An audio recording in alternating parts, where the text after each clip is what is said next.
things coming. Yes, andito na nga ang trailer ng Avengers Doomsday at grabe ang hype ng movie na to. Gusto ko itakil ang theory ko sa mangyayari sa movie pero bago ang lahat, gusto ko magbigay ng courtesy kay Nerd Trap sa YouTube sa mga video niya about sa mga video na to na nasa YouTube niya. Check nyo na lang. So, before we tackle Avengers Doomsday theory, you saw in the trailer na andon si Steve Rogers. So, the question is, why Steve Rogers is still young? And if nakita natin siya sa Endgame na matanda na, and why he is there. I'm gonna read the Tagalog translated transcript sa video ni Nerddrop about proof that Steve Rogers is in Fantastic Four timeline. Steve Rogers ay posibleng namumuhay na sa universe ng Fantastic Four mula pa noong pagtapos ng Avengers Endgame. At si Loki mismo ang naglagay sa kanya roon. Alam kong parang sobrang baliw pakinggan ng teoryang ito, pero pakinggan mo muna. Kapag binalikan mo ang Endgame, ang seryeng Loki at Fantastic Four First Steps, habang iniisip ang teoryang ito, napapansin mong nakakagulat kung gaano kaganda ang pagkakatugma ng mga piraso ng ebidensya. Hindi lang ito basta haka-haka o wishful thinking. May mga aktual na clue na nakakalat sa iba't ibang Marvel projects na tila nagpapakita na matagal na itong pinaplano ng Marvel. Nariyan ang mga ulat na bumibisita si Loki kay Steve sa bahay nito sa Doomsday, ang misteryosong aktor na sadyang pinalabo ang mukha sa set ng First Steps, ang post-credit scene na may lalaking kahawig ni Captain America, at ang kumpirmasyon na makikita si Steve Rogers sakay ng Fantastic Four ships sa ending ng Thunderbolts. Lahat ito ay tila nagpapahiwatig na si Steve ay matagal nang naninirahan sa Earth 828. Habang lihim na pinoprotektahan ni Loki. At kung tama ang teoryang ito, lubos nitong babaguhin ang paraan ng pagtingin natin sa papel ni Steve Rogers at Loki sa multiverse saga. Balikan muna natin ang pagtapos ng Endgame.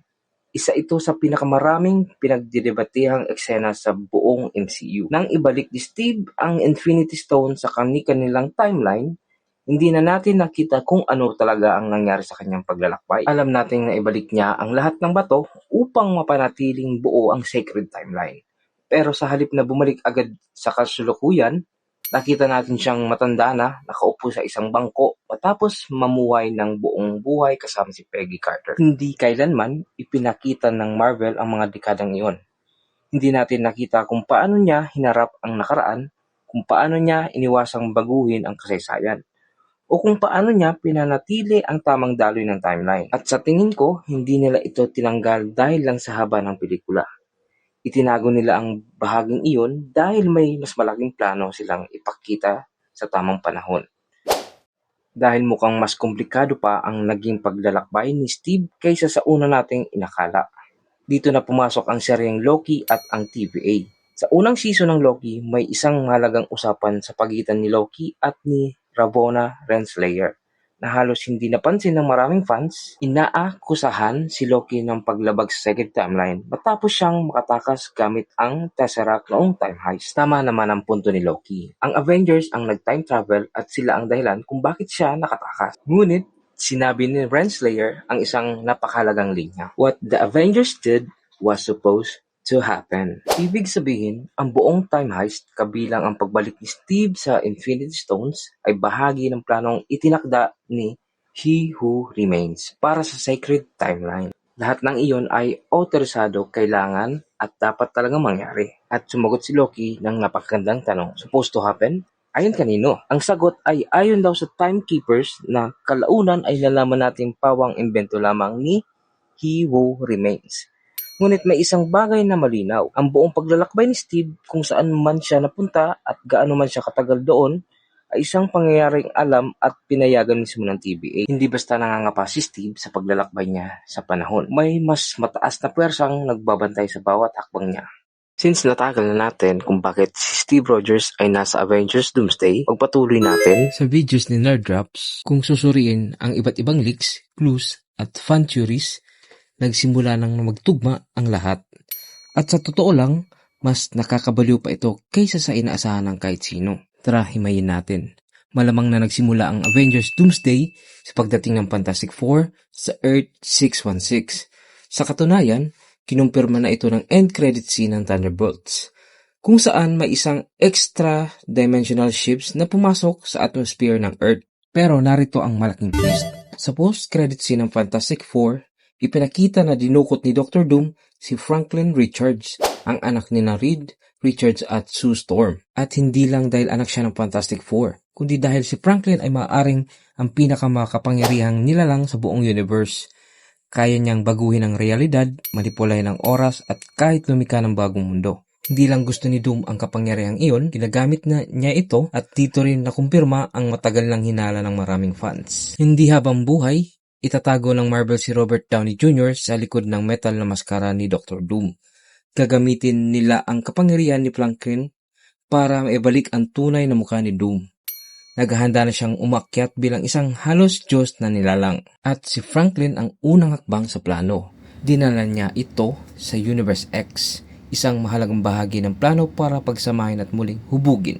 So dumako tayo sa mga heroes na nandoon sa Avengers Doomsday. Isa lamang itong theory batay sa mga clues na nakita ko online. Shang-Chi and the Legends of Ten Rings. Ang post-credit scene ng Shang-Chi ang isa sa pinakaunang paghahanda para sa Avengers Doomsday. Sina Wong, Bruce Banner at Captain Marvel ay pinag-aralan ng Ten Rings at nalaman nilang nagpapadala ito ng misteryosong signal sa isang hindi pa kilalang pinanggagalingan. Hanggang ngayon, hindi pa rin alam kung saan talaga galing ang Ten Ring. Mahalagang eksenang ito dahil pinakita nito ang unang pagtitipon ng bagong grupo ng mga bayani. Kahit wala ng Avengers pagkatapos ng Endgame. Nananatili pa rin silang magkakaugnay at handang magsama-sama kapag may malaking banta. Posibleng ang misteryo ng Ten Rings ay may malaking koneksyon sa mga susunod na pangyayari sa Doomsday. The Marvels. Sa ending ng The Marvels, isinakripisyo ni Monica Rambeau ang sarili para pigilan ang isang incursion. Pero napunta siya sa ibang universe. Doon niya nakilala ang variant ng kanyang ina bilang binary at nakita rin si Beast mula sa Fox X-Men Universe. Kinumpirma ng eksenang ito na bahagi ng MCU Multiverse ang X-Men, si Monica at nagsilbing tulay sa pagitan ng Earth 616 at X-Men Universe na posibleng maging dahilan kung bakit magsama-sama ang iba't ibang mundo sa Avengers Doomsday. Captain America Brave New World.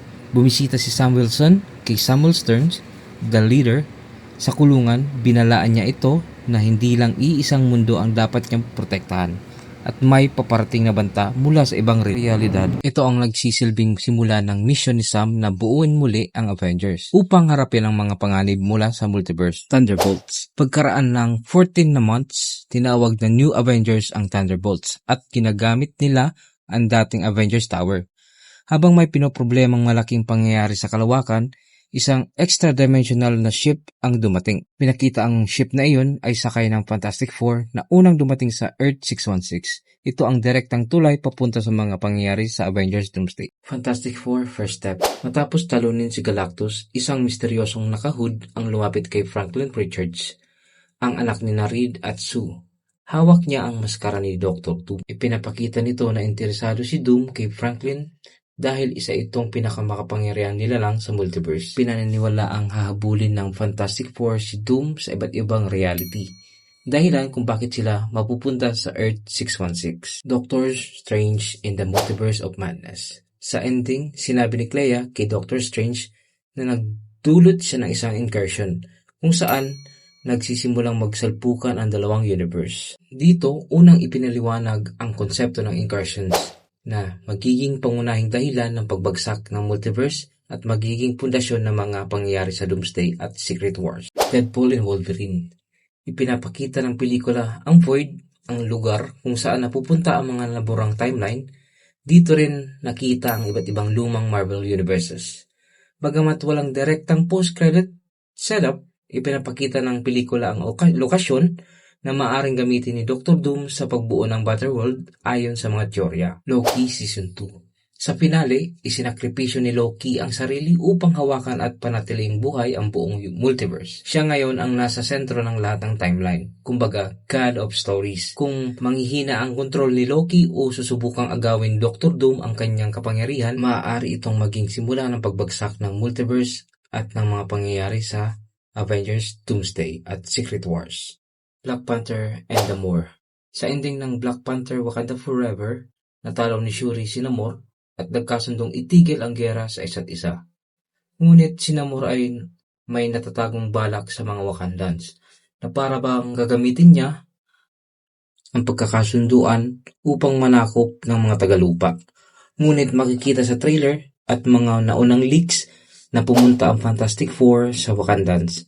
At kalaunan pumasok din sa eksena ang mga Talokans na pinamumunuan ni Namor o mas kilalang Akulkulkan. Sa mga di nakakaalam, nagkaroon ng love triangle si Reed Richards, Sue Storm at Namor sa comics na agad namang namuo ng spekulasyon sa mga fans kung ano nga ba ang mangyayari sa movie na ito sa pagitan ng Fantastic Four at kay Namor. Lahat ng pelikula at seryeng ito ay unti-unting naghahanda sa Avengers Doomsday. Ang misteryo ng Ten Rings, pagdating ng X-Men at Fantastic Four. Ang banta ng Incursions, ang Void, at ang sakripisyo ni Loki ay magkakaugnay at lahat ay posibleng humantong sa pagdating ni Dr. Doom bilang pinakamalaking kalaban ng MCU.